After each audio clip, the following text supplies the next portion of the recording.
Hai semuanya, hari ini kita akan membahas tentang diet telur. Bagaimana sih diet telur itu dijalankan? Apa aja sih manfaatnya? Dan apakah ada resiko peningkatan kolesterol jika mengkonsumsi telur dalam jumlah yang banyak? So, let's go! Kalau kalian merasa konten yang saya berikan bermanfaat, silahkan klik tombol subscribe, lalu ikon lonceng untuk mendapatkan notifikasi dari video terbaru saya. Terima kasih. Sebenarnya ada banyak banget variasi dari diet telur ini, mulai dari yang ekstrim sampai yang seimbang, dari yang tidak terukur sampai terukur kalorinya. Lalu ada juga yang menggunakan telur sebagai sumber protein utama, jadi selama diet telur ini, sumber proteinnya hanya telur. Tapi ada juga yang menggunakan telur itu sebagai salah satu dari sumber proteinnya. Jadi masih mengkonsumsi sumber protein lain, seperti misalnya daging, keju, kacang-kacangan, tahu, tempe, susu, dan lain-lain. Tapi pada dasarnya, dari semua variasi diet telur ini, ada beberapa hal yang konsisten, yang sama. Yang pertama adalah telurnya direbus. Dan yang kedua adalah hampir setiap hari mengkonsumsi telur, minimal 2 setiap harinya. Dan kalau kalian ingin mencoba diet telur ini untuk menurunkan berat badan kalian, ada beberapa hal yang perlu kalian perhatikan. Nomor satu adalah apakah kalorinya dihitung. Jadi kalau misalnya kalian mengikuti sebuah video atau artikel atau website di mana dalam diet telur ini menunya sudah ditentukan. Jadi kalian disuruh makan nasi sebanyak berapa, sayur sebanyak ini, buah sebanyak ini, telurnya berapa biji, dan lain sebagainya. Saya sarankan untuk tidak mengikuti diet tersebut. Karena bisa jadi patokan tersebut terlalu rendah atau terlalu tinggi perbedaannya dari kalori maintenance kalian. Salah satu hal penting yang perlu diperhatikan dalam proses menurunkan ataupun menaikkan berat badan adalah kalori harian kalian. Jadi kalau misalnya patokan tersebut bermanfaat untuk sebagian orang, efektif untuk sebagian orang, belum tentu patokan tersebut itu juga efektif untuk kalian. Bisa jadi patokan tersebut memberikan kalori yang terlalu ekstrim perbedaannya, atau malah ternyata perbedaannya nggak terlalu jauh sama kalori maintenance kalian. Nomor 2 adalah kadar kolesterol di dalam telur. Ini adalah salah satu pertanyaan yang sering juga saya dapat dari pasien, dari klien, dari teman, dan dari keluarga. Apakah aman mengkonsumsi telur? Apakah telur dapat meningkatkan kadar kolesterol kita? Nah, sebelum kita membahas lebih lanjut tentang kolesterol telur, ada baiknya saya menjelaskan sedikit tentang kolesterol. Jadi sebenarnya ada perbedaan antara kolesterol yang kita makan, yaitu dietary kolesterol, dengan kolesterol yang ada di dalam tubuh kita. Kolesterol yang ada di dalam tubuh kita itu sebenarnya bukan kolesterol. Sebenarnya itu adalah lipoprotein. Lipoprotein adalah sebuah molekul yang terdiri dari lipid, lemak, dan protein, yaitu protein. Dan lipoprotein ini berfungsi membawa kolesterol dari hati ke jaringan atau dari jaringan ke hati. Simpelnya begitu. Ada beberapa jenis lipoprotein di dalam tubuh kita. VLDL, LDL, HDL, TG.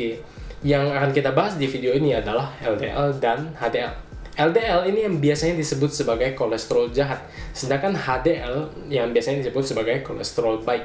Simpelnya, LDL ini berfungsi membawa kolesterol dari liver, dari hati, ke jaringan. Sedangkan HDL sebaliknya, membawa kolesterol dari jaringan menuju ke liver. Kadar LDL dan HDL ini adalah salah satu penentu risiko terjadinya penyakit jantung. Jadi kalau misalnya LDL-nya tinggi dan HDL-nya rendah, risiko terhadap terjadinya penyakit jantung itu meningkat. Sedangkan kalau misalnya LDL-nya rendah dan HDL-nya tinggi, risiko terhadap terjadinya penyakit jantung itu menurun. Memang ada studi yang menyatakan bahwa mengkonsumsi telur dapat meningkatkan kadar LDL dan HDL di dalam darah. Tapi ada juga studi-studi lain yang menyatakan bahwa mengkonsumsi telur tidak meningkatkan LDL dan HDL secara signifikan. Menurut guideline Dyslipidemia tahun 2017 yang dikeluarkan oleh PERKI, Perhimpunan Dokter Spesialis Kardiovaskular Indonesia, tidak ada rekomendasi batasan jumlah kolesterol yang boleh dimakan dalam sehari. Justru yang perlu diperhatikan untuk menurunkan LDL adalah mengurangi asupan lemak jenuh dan lemak trans, sekaligus juga menggantikannya dengan konsumsi lemak tak jenuh, yaitu PUFA atau Polyunsaturated Fatty Acid dan MUFA, Monounsaturated Fatty Acid. Hal ini sejalan dengan Dietary Guideline for Americans tahun 2015 sampai 2020 yang dikeluarkan oleh USDA yang tidak memberikan batasan asupan kolesterol namun menyarankan konsumsi lemak jenuh maksimal hanya sebanyak 10% dari kalori harian kita. sekaligus juga menyarankan mengganti asupan lemak jenuh dengan polyunsaturated fatty acid. Jadi kesimpulannya dari literatur yang ada, kolesterol dari makanan tidak terlalu mempengaruhi kadar kolesterol dalam tubuh, sehingga masih dapat dikonsumsi dalam batas yang wajar. Dan dari pedoman atau guideline yang terbaru, juga tidak ada batasan konsumsi kolesterol. Selain itu, telur adalah sumber lemak tak jenuh yang baik. Satu biji telur berukuran besar memiliki kandungan 1,6 gram lemak jenuh dan 2,7 gram lemak tak jenuh, di mana 0,7 gramnya adalah PUFA dan 2 gram lainnya adalah MUFA. Telur juga merupakan sumber vitamin dan mineral yang sangat baik, antara lain vitamin A dan juga vitamin D. Tapi perlu diingat bahwa sebagian besar manfaat telur, yaitu lemak tak jenuhnya, vitamin dan mineralnya, itu ada pada kuning telur. Sedangkan pada putih telurnya, itu kebanyakan hanya berisi air dan protein. Jadi nggak ada alasan untuk membuang kuning telur saat kalian makan telur. Kecuali kalau misalnya kalian berada dalam sebuah diet yang sangat memperhitungkan makronutrien, jadi lemak harian kalian nggak boleh terlalu banyak. Nomor 3 yang perlu kalian perhatikan adalah keberagaman dari sumber protein harian kalian. Saya nggak tahu sih kalau kalian gimana, tapi kalau saya disuruh makan telur doang setiap harinya, saya nggak akan tahan.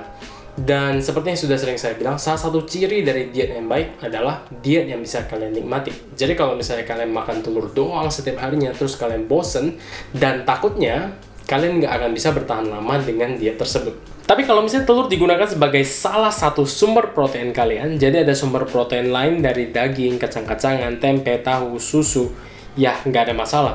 Saya sendiri sedang proses cutting sekarang dan mengkonsumsi 2 butir telur setiap harinya.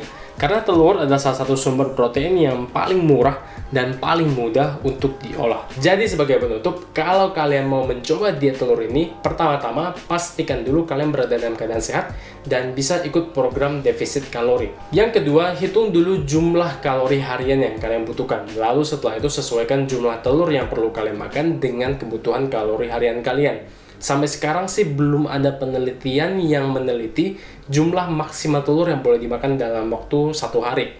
Tapi dari literatur yang sudah ada, saya rasa mengkonsumsi hingga 4 tiap harinya pada individu yang sehat itu sebenarnya tidak terlalu bermasalah. Yang ketiga, variasikan sumber protein kalian. Jadi jangan dari telur aja, jadi dari sumber protein lain, misalnya seperti daging, susu, keju, kacang-kacangan, tempe, tahu, dan lain-lain. Hal ini untuk memastikan kalian mendapatkan kandungan vitamin dan mineral yang seimbang. Selain itu juga untuk mendapatkan variasi dalam diet kalian, supaya kalian nggak cepat bosan. Yang keempat, perhatikan cara kalian mengolah telur tersebut. Jadi kalau misalnya kalian goreng telurnya, ya berarti ada tambahan kalori dalam telur tersebut. Tapi kalau misalnya kalian nggak mau ada kalori tambahan, ya kalian bisa rebus atau kalian kukus. Yang kelima, perhatikan juga keseimbangan makronutrien makanan kalian. Jadi jangan menyisihkan satu jenis makronutrien tertentu seperti misalnya karbohidrat. Setelah itu lemak jenuh dan lemak trans dikurangi, diganti dengan lemak tak jenuh. Jangan lupa juga dengan asupan serat harian kalian. Jadi sayur-sayuran dan buah-buahannya harus ingat buat dimakan. And that's it for my videos today. Terima kasih sudah menonton sampai di sini. Kalau kalian masih punya pertanyaan seputar diet telur, kalian bisa tanyakan langsung di comment section di bawah. Atau kalau misalnya kalian punya topik yang ingin saya bahas tentang nutrisi, fitness, kesehatan, kalian bisa langsung juga komen di bawah. Okay? And as always, thank you. Bye.